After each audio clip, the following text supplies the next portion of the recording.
Hey, gorgeous souls. I hope you're having a great day. Jumping in with today's video is really about do you feel that you can be yourself? This is actually such an important topic.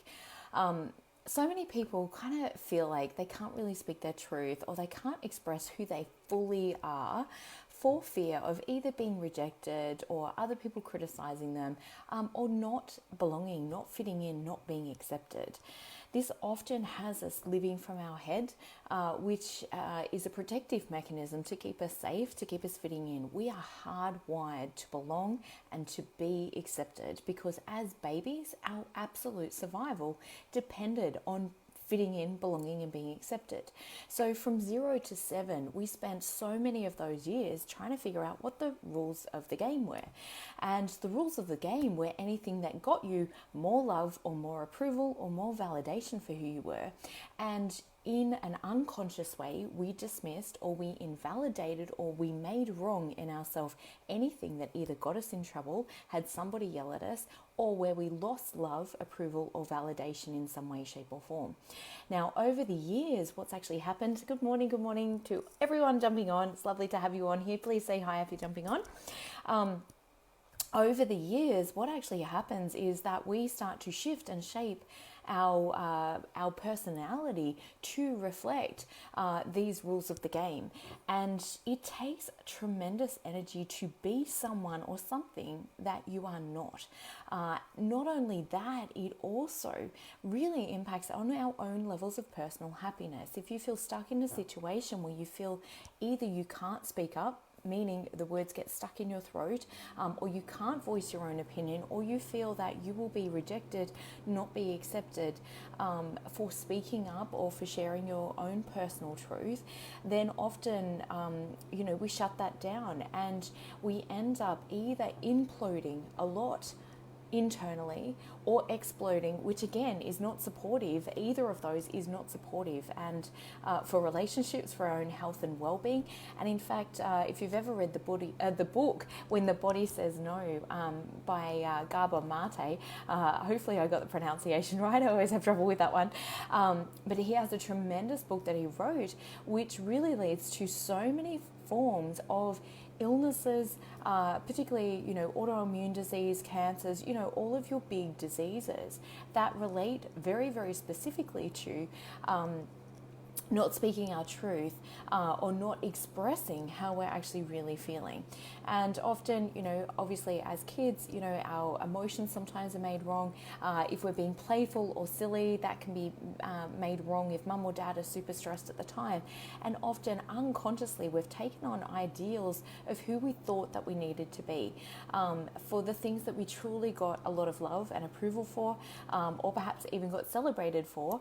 But anything that gave us more of the correct attention, or meaning, it felt good, or anything that gave us the wrong attention, meaning it didn't feel good to get that sort of attention, meaning we got in trouble, we got humiliated, or we got ostracized, or, called out for the wrong reasons, we tend to diminish a lot of those aspects in ourselves, and often unconsciously can be experiencing a lot of shame in these particular areas. And anything that you had a super high standard for yourself, meaning you got a lot of love and approval for being a particular way, then you may have a thing going on, which is like you have to be more and more and more of that thing.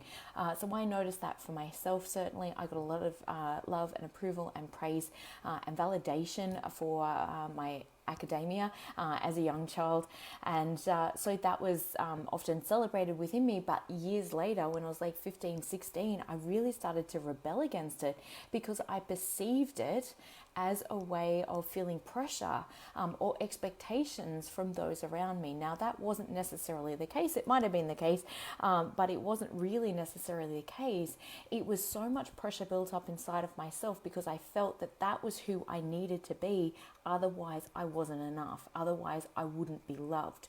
Therefore, if I failed in any way or didn't show up in that particular way, it really felt very, very painful for me, and I felt a lot of shame in relationship to that. So over the years, I developed a lot of fear of failure, and also fear of success, because sometimes I felt bad for actually having that level of success, or I felt like other people might have been angry or jealous of me or upset with me.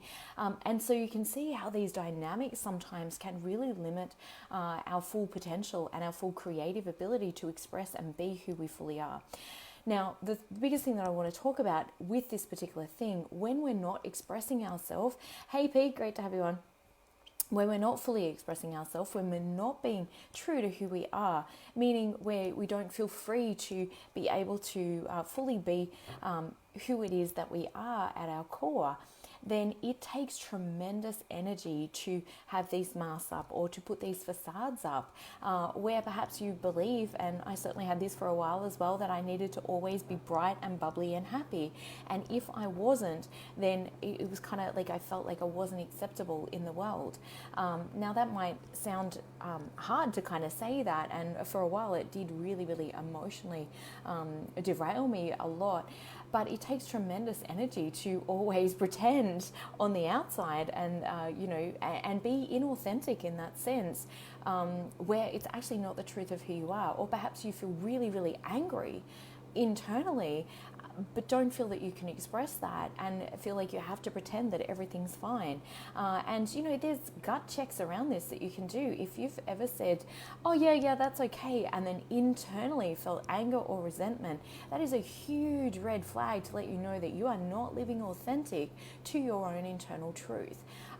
The problem is that when we've done this for so long, so we show up as the people pleaser, we allow ourselves to be treated perhaps poorly in some situations or circumstances, because we have lost a level of self-love and self-respect and self-value. So then we become willing to do almost anything in order to get love externally, because we're not valuing and loving ourselves. And it keeps this pattern in a huge painful, very, very painful repeating cycle where we're not being authentic for who we are. We're not, staying true to our own personal integrity, or withholding our own level of respect or values as a way of trying to get love. But in turn, it's really, getting approval, which is very different to love, and being accepted fully for who you are. All those things can be really, really tricky. Now, the other thing is, obviously, with wanting to be fully accepted for who we are, in truth, nobody else can really give us that. We have to give that to ourselves, because depending on how close we are with somebody, your actions will always impact, particularly the ones that you're close to. So wanting unconditional love from those around you is also kind of a bit of a myth, because the closer that you are, meaning if you're, friends with somebody, you don't see them that often, you have less concern. It's not to say that you don't care about that person. Of course, you care deeply about that particular person, but their actions aren't necessarily going to make a massive impact on your own personal life. Yet an intimate partner has a very direct impact, particularly, if it comes to money, or it comes to their emotional behavior, or any of those things. So again, wanting to be, I want to talk about this a little bit more, because it can be kind of like a dichotomy, or we can believe in this unconditional love myth. And it's not to say that, that people don't genuinely love us and don't genuinely care about us. That is true, but a true partnership, two people coming together in partnership must also be aware of, the impact that they're having on each other as well. And that's not to say that you can't fully be yourself or can't. This is where compatibility then becomes even more important, because if you have two people with diabolically opposing values, meaning one wants total freedom to just go spend money, do whatever they want, whenever they want with it, and the other one has a very strong value around wealth and financial security and perhaps saving, neither is right or wrong, neither is good or bad. Everybody might have their own opinion around that, but you will continually clash. So again, it's really being able to express the truth of who you are, and the more authentically you can do that, and the more that you love you for expressing the fullness of who you are, you will naturally attract more people that are aligned with your own personal values around you. So people start to reflect your own level of self-love, your own level of well-being, and your own level of authenticity and integrity and congruency with yourself. And that is what truly sets people free. And particularly when it comes to emotional well-being, physical well-being, all of those things can expand and evolve because you feel fully free. You're not wasting energy and certainly not living in an unsustainable way by trying to please others or trying to do things in order to get love. That is a surefire way to deplete your reserves and your energy very, very quickly, and to lead you into greater burnout. And often when people are living in anger and resentment, or perhaps feeling despair or powerless to change their situation, these are the types of energies that absolutely drain our personal energy, can drain others around us for sure, but also will leave you completely debilitated with your own health and with your own well-being, mentally, emotionally, and physically. And I talk often, a lot about the symptoms of burnout, but just really quickly, some of them are, brain fog, waking up with a fatigue that is not cured by a good night's sleep, just feeling constantly exhausted, waking up dreading the day, perhaps experiencing high levels of anxiety or even depressive type feelings. Often it can be described as feeling depressed but knowing that you're not depressed. Sometimes depression can be a symptom or a sign of long-term burnout, meaning you've been burnt out and exhausted for a long period of time because you continue living in an unsustainable way, or you're not living your authentic truth. But all of these things are really, really important considerations, and your body is letting you know that you are living out of alignment with yourself and that it is not sustainable what you're actually doing. If you are exhausted and fatigued, the biggest red flag around this is what you're currently doing is absolutely unsustainable. The problem that keeps people trapped in this cycle is believing that they have to keep going no matter what, that there's no way out, and they're caught on this hamster wheel, they're caught on this crazy cycle that keeps them going, even though their body is giving them stronger signs and symptoms that it cannot sustain what they're actually doing as well. And if that is you, please reach out to me. Please send me a message.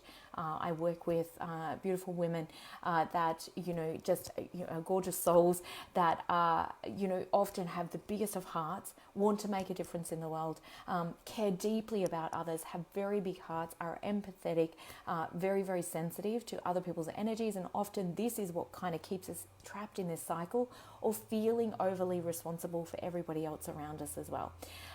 So there's several different layers to all of this, but I was just really speaking into if you are not living your authentic truth, if you're feeling angry or resentful, that is your body trying to defend your own personal energy and to have you pull back and put clear boundaries in.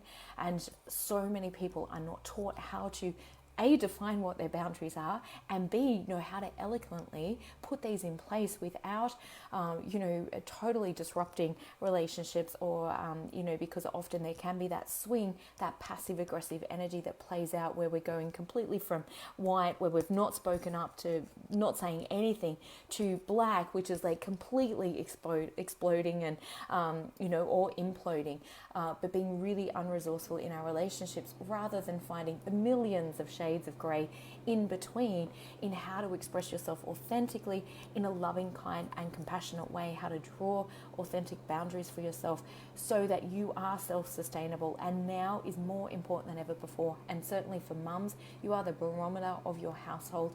If you are not doing well, chances are your intimate relationship won't be doing well, and your kids will also be feeling the impacts of this because they are so tuned into our vagus system, into our vagus nerve. They're tuning into so much of that non-verbal communication, and often it can start to put our kids into the fight-flight response if we're living in that stressful situation within ourselves. So please reach out, send me a message. Let's jump on a call, see if and how I might be able to help you. We can do a deep dive into your health, figure out where you're currently at, what's going on for you, and what you need to do in order to move forward and really heal this cycle moving forward so that you're not living in constant stress, exhaustion, fatigue, and burnout, and living way more authentically, which will lead you back to greater joy, greater happiness, greater well-being, and guess what? You get to pass that on to your kids as well. So that's an amazing gift to be able to give your kids the skills, the tools, the knowledge in how to live their authentic truth and how to have their own level of emotional mastery and clear any limiting or disempowering stories from the past as well. So reach out to me if that's you, or please like, love, or share this if this has been valuable for you, or tag somebody that you know or love, and that you know that this could really help change their life and absolutely make a difference to as well. It's so important to be able to step back into our own authentic truth, be who we really are. I spent years, like 14 years or longer, way longer actually, probably 30 years of my life, which is 2/3 of my life, living, a non-authentic version of myself. And it is so freeing to be able to step into that, be able to attract, an amazing partnership that totally aligns with my authentic truth and who I am, and being able to express that on a daily basis. So have an amazing day, guys. Loads of love. Bye.